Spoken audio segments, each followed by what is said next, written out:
Il est temps de ne plus se laisser faire. Aujourd'hui, il faudrait que nous, on arrête d'avoir cette boule au ventre, de se dire qu'on ne sera jamais accepté.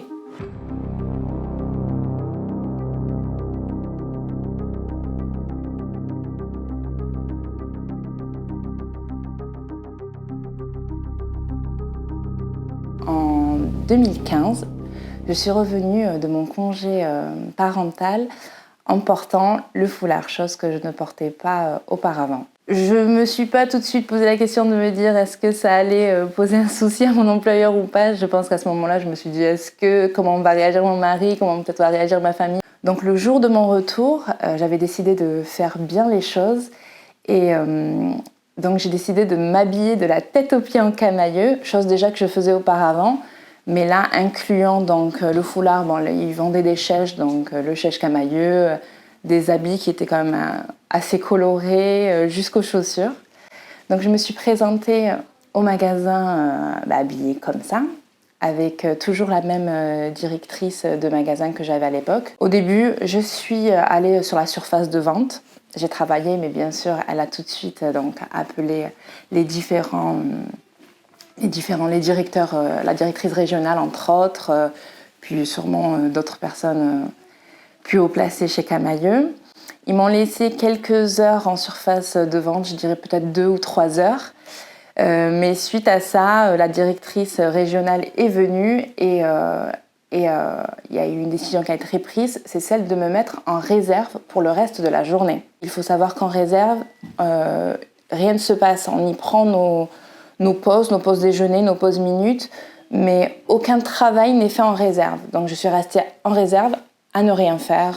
On m'a tout de suite réclamé les clés du magasin et mon badge Camailleux qui nous sert entre autres d'avoir des avantages dans le magasin, les clés qui me servaient entre autres à ouvrir et fermer le magasin. Ça m'a énormément surprise parce que on réclame ces choses-là à une personne qui est licenciée. Pour moi, ça a été quelque chose d'assez violent. On m'a alors congédiée. En attendant d'eux, je ne savais pas, donc je suis restée chez moi quelques jours.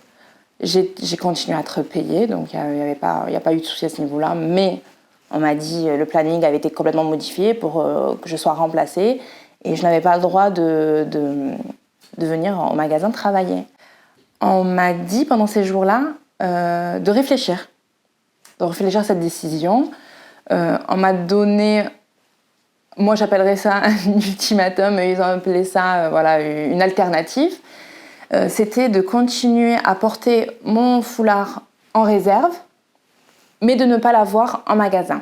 Et suite à cela, j'ai reçu donc ma convocation à mon licenciement. J'ai pas porté plainte pour le fond au départ.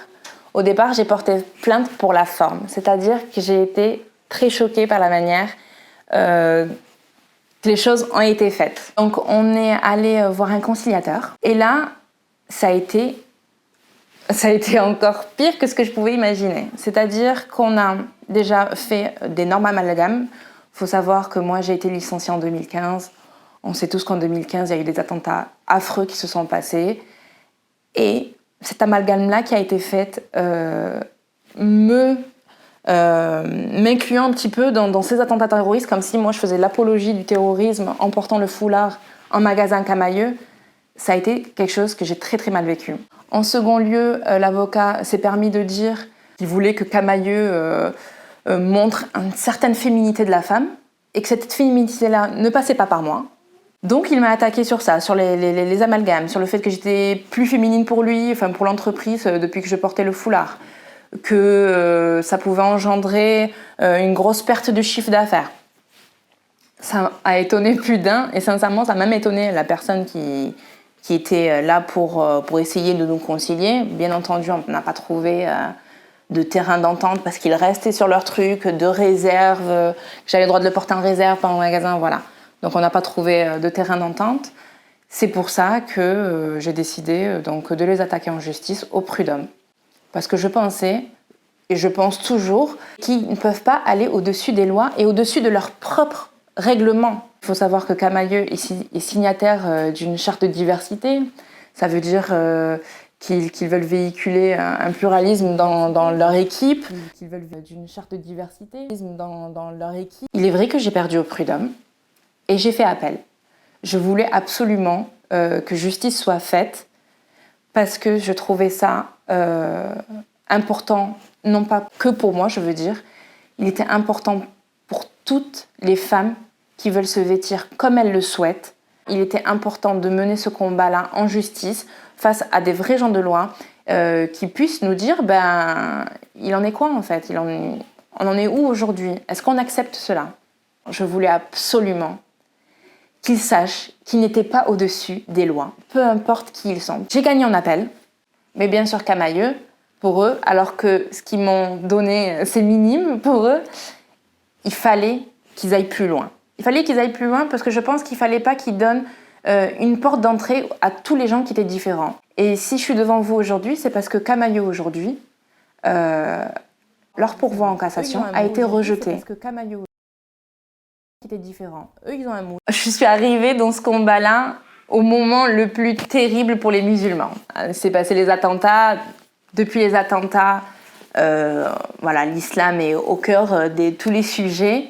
Depuis le départ jusqu'à aujourd'hui, donc le rejet du pourvoi en cassation, il s'est écoulé presque 6 ans. Et en 6 ans, quand vous avez des attaques, il faut tenir le coup. Et tenir le coup, c'est aussi être accompagné. Donc le CCIF m'a montré le chemin à prendre. Suite au prud'homme, j'avais envie de baisser les bras. Et quand vous avez des gens qui vous soutiennent, qui vous poussent à essayer de faire le maximum pour rendre justice, vous vous sentez bien. Et sincèrement, je suis fière aujourd'hui d'avoir été si bien accompagnée et d'avoir tenu le coup. Parce qu'au final, j'avais le droit de faire ce que je faisais et c'était eux qui étaient en tort. Et de me licencier, et de me traiter comme ils m'ont traité, et d'avoir cette façon de parler à une personne parce qu'ils l'ont décidé, parce que c'est Camaïeu et que j'étais une toute petite chose au milieu, au travers de leur chemin, et qu'il fallait vite le dégager, passer à autre chose. Non, il ne faut pas passer à autre chose. Il ne faut pas passer à autre chose pour moi, oui, bien sûr, pour mes enfants, pour mes filles, et pour toutes les femmes qui veulent travailler aujourd'hui en France avec leur foulard. Leur foulard. Je veux plus être dans la réserve. Je veux plus être cachée. Je pense qu'il y a beaucoup de femmes qui sont dans mes situations. Il y a des femmes peut-être qui travaillent et qui n'osent pas porter le foulard parce qu'elles ont peur de perdre leur emploi. Il y a des jeunes femmes qui étudient et qui se disent pourquoi étudier si au final on ne peut pas accéder au travail qu'on veut parce que mon foulard sera un frein, ou peut-être un foulard que je voudrais porter dans le futur sera un frein. Je voudrais leur dire, il est temps de ne plus se laisser faire. Aujourd'hui, il faudrait que nous les femmes musulmanes, on arrête d'avoir cette boule au ventre, de se dire qu'on ne sera jamais accepté. Il faut savoir que jusqu'à là, je craignais ce que la justice allait dire. Je souffle aujourd'hui parce que Camaïeu ne peut plus rien faire contre moi.